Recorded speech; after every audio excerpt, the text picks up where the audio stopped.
श्री स्वामी समर्थ. स्वागत आहे तुमचं माझ्या यूट्यूब चॅनलवरती. आजचा दिवस तुम्हाला खूप छान सुखाचा समाधानाचा जाऊ देत हीच मी स्वामींच्या चरणी प्रार्थना करते आणि आजच्या या नवीन व्हिडिओला सुरुवात करते. मार्गशीर्ष महिना भगवान श्रीकृष्णांचा आवडता महिना समजला जातो. तसंच या महिन्यामध्ये दर गुरुवारी महालक्ष्मीचं व्रत केलं जातं. मार्गशीर्ष महिना हा 21 नोव्हेंबरपासून सुरू झाला आहे. या महिन्यामध्ये गुरुवारी महालक्ष्मीचं विशेष महत्त्व असतं.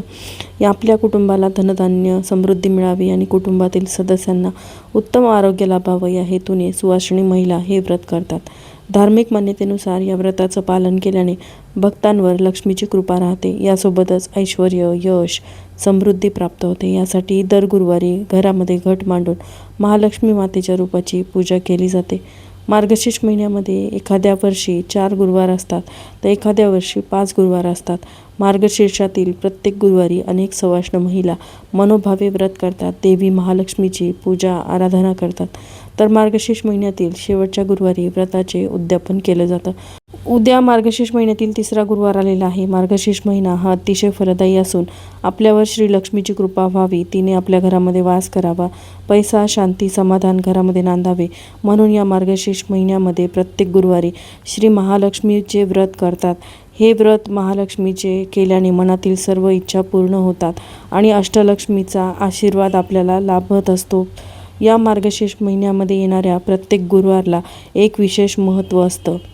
प्रत्येक गुरुवारी आपण घरामध्ये महालक्ष्मी व्रताची पूजा मांडणी करत असतो. लक्ष्मीची मनोभावे पूजा करत असतो. व्रतकथा देखील आपण वाचत असतो.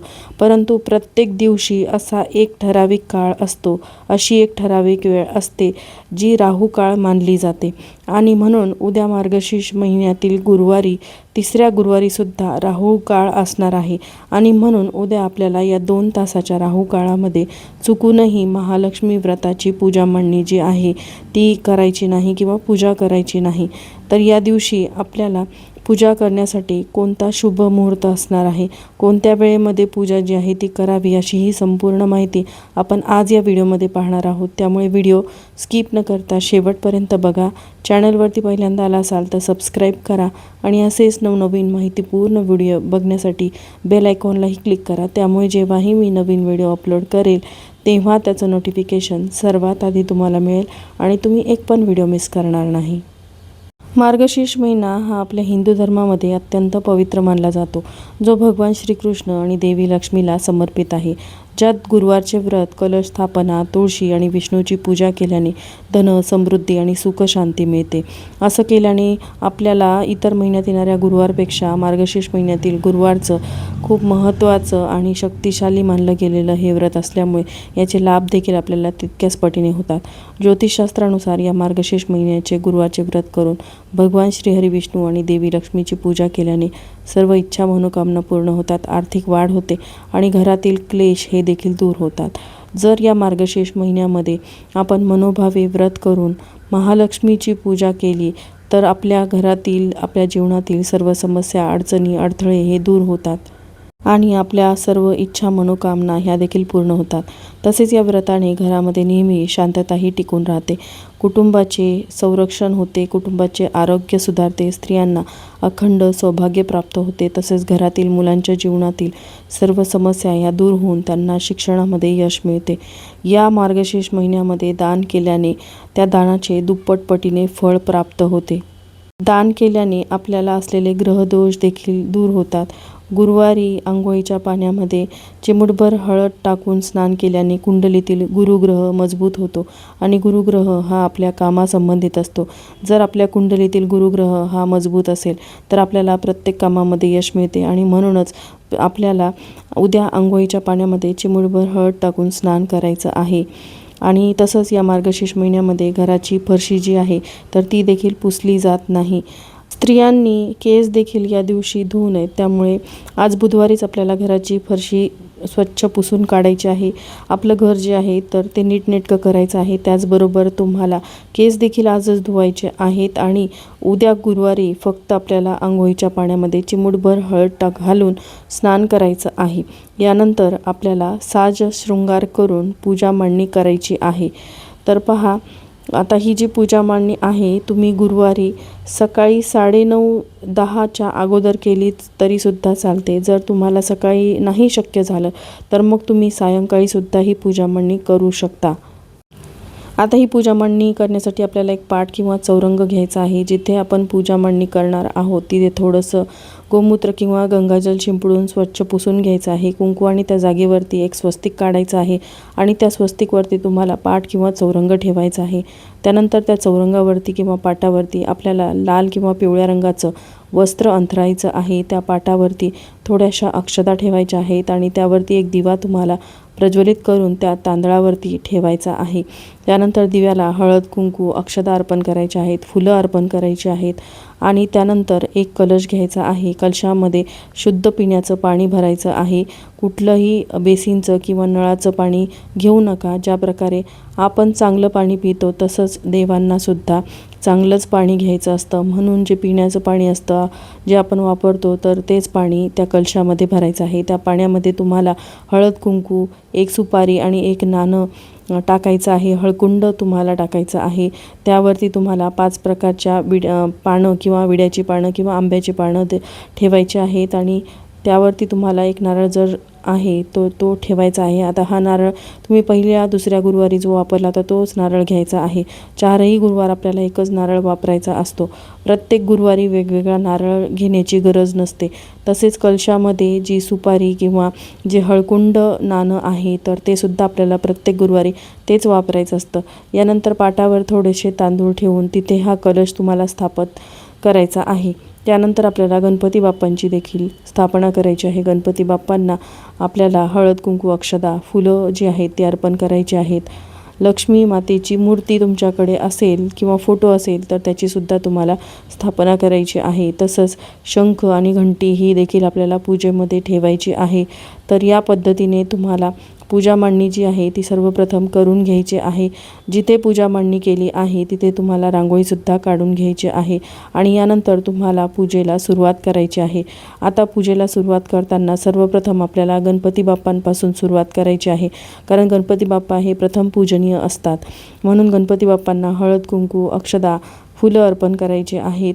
आणि त्यानंतर तुम्ही जर सकाळी गणपती बाप्पांच्या मूर्तीवरती अभिषेक केला असेल तर गणपती बाप्पांना स्नान घातलेलं असेल तर पुन्हा तुम्हाला स्नान घालण्याची गरज नाही. पण सकाळी स्नान घातलेलं नसेल तर बाप्पांच्या मूर्तीला तुम्हाला पूजा करण्या अगोदर स्नान घालून घ्यायचं आहे आणि यानंतर बाप्पांची तुम्हाला पूजा करायची आहे. बाप्पांची पूजा करून झाल्यानंतर तुम्हाला लक्ष्मीची पूजा करून घ्यायची आहे. मूर्ती असेल तर मूर्तीवरती अभिषेक करायचा, फोटो असेल तर फोटोला हळदी, कुंकू, अक्षता, फुलं तुम्हाला अर्पण करायची आहेत.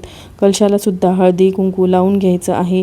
फुलं देखील तुम्हाला अर्पण करायची आहेत.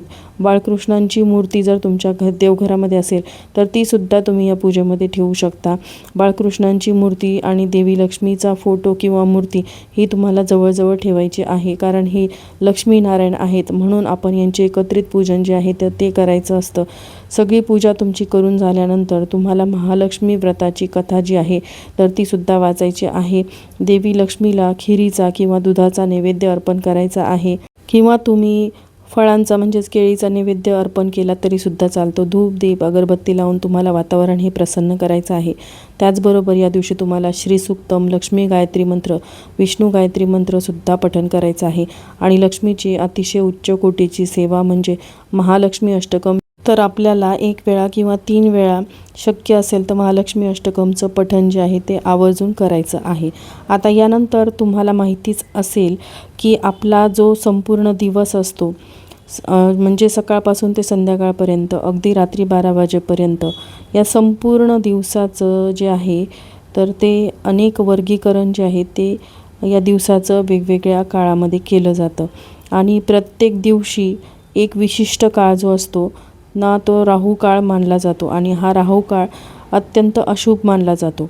या राहू काळामध्ये चुकूनही पूजा जी आहे तर ती आपल्याला करायची नसते किंवा जी मार्गशीर्ष महिन्याची गुरुवारची जी पूजा मांडणी किंवा पूजा जर आहे तीसुद्धा आपल्याला या राहू काळामध्ये करायची नसते. कारण पौराणिक कथेनुसार राहू काळ जो आहे तो एक साप आहे जो सूर्याला गिळतो आणि ज्यामुळे ग्रहदोष निर्माण होतो. म्हणूनच राहू काळ हा अशुभ मानला जातो. वाईटाशी संबंध राहूशी आहे, म्हणूनच आपल्याला ज्योतिषशास्त्रानुसार राहू काळामध्ये कोणतीही पूजा किंवा मार्गशीर्ष महिन्यातील पूजा मांडणी जी आहे तर ती करायची नाही. आणि म्हणूनच आपण आजच्या व्हिडिओमध्ये पाहणार आहोत की उद्या मार्गशीर्ष महिन्यातील तिसऱ्या गुरुवारी राहू काळ कधी आहे, शुभ मुहूर्त कधी आहे, त्याचबरोबर कोणत्या काळामध्ये पूजा करू नये याची संपूर्ण माहिती जी आहे ती आपण आता जाणून घेणार आहोत. तर बघा, उद्या 11 डिसेंबरला मार्गशीर्ष महिन्यातील तिसरा गुरुवार जो आहे आणि या दिवशीचा राहू काळ जो असणार आहे तर तो असणार आहे दुपारी 1:39 ते 2:59 हा राहू काळ असणार आहे. एकूण कालावधी हा 1 तास 19 मिनिटाचा असणार आहे. आणि या राहू काळामध्ये आपल्याला चुकूनही मार्गशीर्ष महिन्यातील गुरुवारची पूजा जी आहे तर ती मांडायची नाही किंवा पूजा जी आहे तर ती करायची नाही. त्याचबरोबर या दिवशी आपल्याला सकाळी जर पूजा मांडणं शक्य नाही झालं तर तुम्ही सकाळी 6 वाजल्यापासून ते दुपारी 12:35 ही पूजा करू शकता. आणि या दिवशीचा जो शुभ मुहूर्त असणार आहे तो असणार आहे उद्या 11 डिसेंबरला सकाळी 11:54 ते दुपारी 12:35 आणि या शुभ मुहूर्तावरती सुद्धा तुम्ही पूजा मांडणी किंवा पूजा करू शकता. जर या वेळेमध्ये नाही शक्य झालं तर तुम्ही अगदी सकाळी ही पूजा केली तरीसुद्धा चालेल. जर सकाळीसुद्धा नाही शक्य झालं तर संध्याकाळी देखील तुम्ही ही पूजा जी आहे तर ती करू शकता.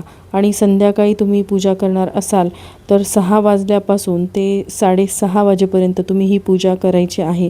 कारण याच वेळेमध्ये आपल्या घरामध्ये लक्ष्मी जी आहे तर ती येत असते. तिन्ही सांजेची वेळ असते आणि म्हणूनच या वेळेमध्ये तुम्ही पूजा केली तरीसुद्धा ती चालते. कारण राहू काळामध्ये आपण कोणतीही पूजा केली तर त्या पूजेचं, त्या सेवेचं आपल्याला कोणतंही फळ जे आहे तर ते मिळत नाही. या उलट आपल्याला त्याचे अनेक दुष्परिणाम जे आहेत तर ते सुद्धा भोगावे लागतात.